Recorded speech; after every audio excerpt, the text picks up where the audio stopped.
Hello दोस्तों, आप सभी लोगों का हमारे यूट्यूब चैनल में स्वागत है। जैसा कि आप लोगों का टेक्नीशियन ग्रेड थर्ड का एग्ज़ाम हो रहा है, तो आज हम देखेंगे 19 जुलाई के सभी शिफ्टों के जो है एनालिसिस को इसमें कवर करेंगे।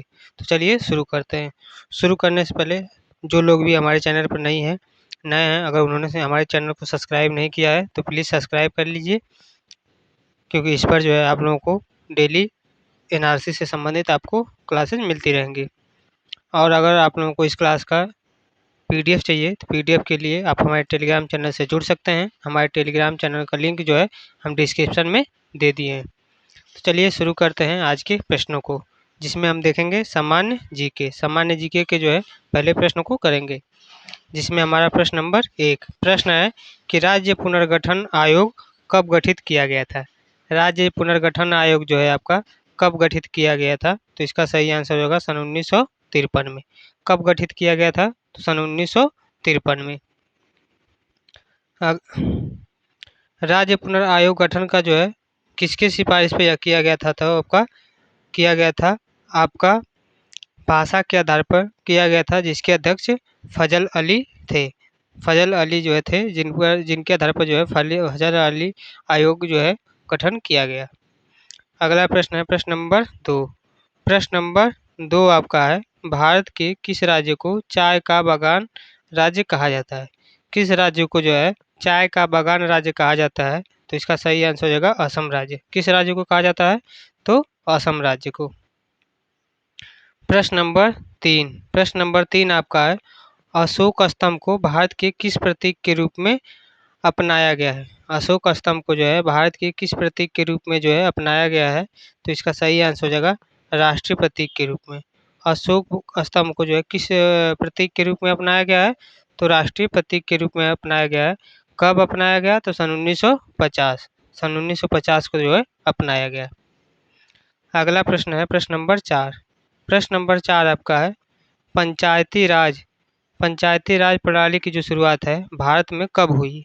पंचायती राज प्रणाली की जो शुरुआत है भारत में कब हुई है, तो इसका सही आंसर हो जाएगा 2 अक्टूबर सन 1959 को।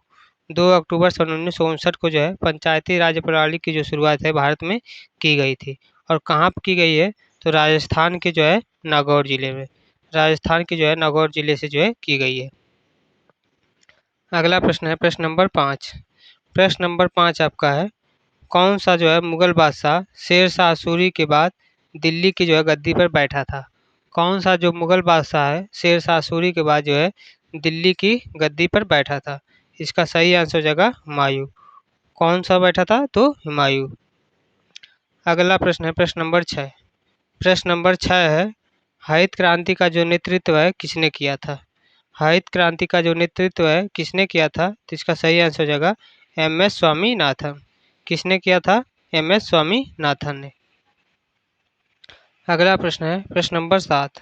प्रश्न नंबर 7 है, खिलजी वंश का सबसे प्रभावशाली शासक कौन था। खिलजी वंश का जो है सबसे प्रभावशाली शासक जो था वह कौन था, तो इसका आंसर हो जाएगा अलाउद्दीन खिलजी। अलाउद्दीन खिलजी जो है खिलजी वंश का जो है सबसे प्रभावशाली शासक था। अगला प्रश्न है प्रश्न नंबर 8। प्रश्न नंबर 8 आपका है, संविधान सभा की जो है पहली बैठक कब हुई थी। संविधान सभा की जो पहली बैठक है कब हुई थी, तो इसका सही आंसर हो जाएगा 9 दिसंबर सन 1946 को। 9 दिसंबर सन 1946 को जो है संविधान सभा की पहली बैठक हुई थी। अगला प्रश्न है प्रश्न नंबर 9। प्रश्न नंबर 9 है, विश्व का सबसे बड़ा डेल्टा कौन सा है। विश्व का जो है सबसे बड़ा डेल्टा आपका कौन सा है, तो इसका आंसर हो जाएगा सुंदरबन डेल्टा। सुंदरबन डेल्टा जो है विश्व का जो है सबसे बड़ा डेल्टा है। सही आंसर क्या हो जाएगा, सुंदरबन डेल्टा। अगला प्रश्न है प्रश्न नंबर 10। प्रश्न नंबर 10 आपका है, राष्ट्रीय मानवाधिकार आयोग की जो स्थापना कब हुई है। राष्ट्रीय मानवाधिकार आयोग की जो स्थापना है कब हुई है, तो इसका सही आंसर हो जाएगा सन 1993 में। सन 1993 में आपका राष्ट्रीय मानवाधिकार आयोग की जो है स्थापना की गई है। अब हम देखेंगे करंट अफेयर से संबंधित आपके जो भी महत्वपूर्ण प्रश्न है उसको कवर करेंगे, जिसमें आपका अगला प्रश्न है प्रश्न नंबर 11। प्रश्न नंबर 11 है, हाल ही में मिशन वात्सल्य योजना किससे संबंधित है। मिशन वात्सल्य योजना जो है यह आपका किससे संबंधित है? तो इसका सही आंसर होगा अनाथ बच्चों की जो है देखभाल से। अनाथ बच्चों की जो है देखभाल से आपका मिशन वात्सल्य योजना शुरू की गई है। अगला प्रश्न है प्रश्न नंबर 12। प्रश्न नंबर 12 आपका है, इसरो ने 2025 के लिए कौन सा बड़ा मिशन लॉन्च करने की घोषणा की है? इसरो ने जो है 2025 के लिए कौन सा जो है बड़ा मिशन लॉन्च करने की घोषणा की गई है? तो इसका आंसर हो जाएगा गगनयान मानव रहित मिशन योजना। गगनयान मानव रहित मिशन योजना को जो है लॉन्च करने की घोषणा की गई है। अगला प्रश्न है प्रश्न नंबर 13। प्रश्न नंबर 13 आपका है, हाल ही में भारत की पहली हाइब्रिड रेल इंजन किस कंपनी ने तैयार की है? भारत की जो है पहली हाइब्रिड रेल इंजन जो है किस कंपनी ने तैयार की है? तो इसका सही आंसर हो जाएगा BHEL। BHEL जो है कंपनी ने तैयार की है। प्रश्न नंबर 14। प्रश्न नंबर 14 आपका है, किस राज्य ने हाल ही में ग्रीन हाइड्रोजन पॉलिसी लागू की है? किस राज्य ने जो है हाल ही में ग्रीन हाइड्रोजन पॉलिसी को जो है लागू किया है? तो इसका सही आंसर हो जाएगा उत्तर प्रदेश। किस राज्य ने जो है लागू किया है? तो उत्तर प्रदेश इसका सही आंसर हो जाएगा। अगला प्रश्न है प्रश्न नंबर 15। प्रश्न नंबर 15 है, 2025 का G7 सम्मेलन कहाँ पर आयोजित होना प्रस्तावित है? 2025 का G7 सम्मेलन जो है कहाँ पर आयोजित होना जो है प्रस्तावित है? तो इसका सही आंसर क्या हो जाएगा? कनाडा। कहाँ पर होना सही है? कनाडा। अगला प्रश्न है प्रश्न नंबर 16। प्रश्न नंबर 16 है, हाल ही में किसने भारत का जो है पहला क्वांटम कंप्यूटर सिमुलेटर विकसित किया गया है? कहाँ पर विकसित किया गया है? तो IIT रुड़की। कहाँ पर किया गया है? IIT रुड़की में किया गया है। अगला प्रश्न है प्रश्न नंबर 17। प्रश्न नंबर 17 है, भारत का उड़ान योजना किस क्षेत्र से जुड़ी हुई है? भारत का जो उड़ान योजना है किस क्षेत्र से जुड़ी हुई है? क्षेत्रीय हवाई संपर्क। उड़ान योजना जो है किस क्षेत्र से जुड़ा हुआ है? तो क्षेत्रीय हवाई संपर्क से जो है जुड़ा हुआ है। अगला प्रश्न है प्रश्न नंबर 18। प्रश्न नंबर 18 है, भारतीय महिला क्रिकेट टीम ने 2025 में किस देश के जो है विरुद्ध ऐतिहासिक जीत दर्ज की है?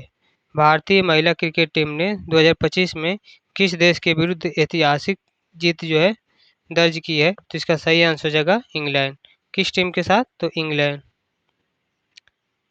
अब हम देखेंगे हिंदी व्याकरण से संबंधित आपके जो भी महत्वपूर्ण प्रश्न है उसको इसमें हम कवर करेंगे, जिसमें आपका अगला प्रश्न हो जाएगा प्रश्न नंबर 19। प्रश्न है, जलपान शब्द में कौन सा समास है? जलपान शब्द में जो है आपका कौन सा समास है? तो इसका सही आंसर हो जाएगा द्वंद्व समास। जलपान शब्द में जो है आपका कौन सा समास है? तो द्वंद्व समास होगा। अगला प्रश्न है प्रश्न नंबर 20। प्रश्न नंबर 20 है, वह आता रहेगा। वह आता रहेगा इसमें कौन सा काल है? वह आता रहेगा इसमें कौन सा काल है? तो इसमें आपका भविष्य काल है। भविष्यत काल यानी कि भविष्य काल है। अगला प्रश्न है प्रश्न नंबर 21। प्रश्न नंबर आपका 21 है, जो बोलता है वही सुनता है। यह जो है वाक्य किस प्रकार का है? यानी कि किस प्रकार का यह वाक्य है? तो इसका सही आंसर हो जाएगा मिश्र वाक्य है। किस प्रकार का वाक्य है? वह जो बोलता है वही सुनता है। किस प्रकार का वाक्य है? तो मिश्र वाक्य है। प्रश्न नंबर 22। प्रश्न नंबर 22 है, कृपया दरवाज़ा बंद करें। इसमें कौन सा वाक्य है? कृपया दरवाज़ा बंद करें इसमें कौन सा वाक्य है? तो इसका सही आंसर हो जाएगा विधिलिंग वाक्य। कृपया दरवाज़ा बंद करें इसमें कौन सा वाक्य है? तो विधिलिंग वाक्य है। प्रश्न नंबर 23। प्रश्न नंबर 23 आपका है, उपकार शब्द में कौन सा उपसर्ग है? उपकार शब्द में जो है आपका कौन सा जो है उपसर्ग हो जाएगा? तो इसका सही आंसर हो जाएगा उपसर्ग होगा। उपकार शब्द में जो है आपका क्या उपसर्ग हो जाएगा? तो उपसर्ग हो जाएगा। प्रश्न नंबर 24 है, लड़कों शब्द में कौन सी विभक्ति है? लड़कों शब्द में जो है आपकी कौन सी विभक्ति है? तो इसका सही आंसर हो जाएगा चतुर्थी विभक्ति। लड़कों शब्द में जो है आपका कौन सी विभक्ति हो जाएगी?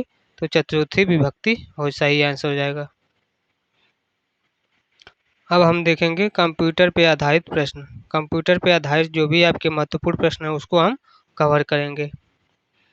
अगला प्रश्न है प्रश्न नंबर 25। प्रश्न नंबर 25 है, लैन का जो है पूरा नाम क्या है? यानी कि हमसे लैन का जो है क्या पूछा हुआ है? फुल फॉर्म पूछा हुआ है। तो लैन का जो है फुल फॉर्म हो जाएगा लोकल एरिया नेटवर्क। लैन का जो है फुल फॉर्म क्या हो जाएगा? Local area network. अगला प्रश्न है प्रश्न नंबर 26। प्रश्न है सीपीयू के कौन कौन से भाग होते हैं? सीपीयू के जो है आपके कौन कौन से भाग होते हैं? तो इसका आंसर हो जाएगा एएलयू और सीयू। सीपीयू के कौन कौन से भाग होते हैं? तो एएलयू और सीयू दो भाग होते हैं। अगला प्रश्न है प्रश्न नंबर 27। प्रश्न नंबर 27 है फायरवॉल का जो प्रयोग है किस लिए होता है? फायरवॉल का जो प्रयोग है वह किस लिए होता है? तो इसका आंसर हो जाएगा अनधिकृत एक्सेस से जो है सुरक्षा प्रदान करने के लिए। अनधिकृत एक्सेस से जो है सुरक्षा प्रदान करने के लिए फायरवॉल का जो है प्रयोग किया जाता है। अगला प्रश्न है प्रश्न नंबर 28। प्रश्न नंबर 28 आपका है कीबोर्ड में सबसे अधिक प्रयुक्त कुंजी कौन सी होती है?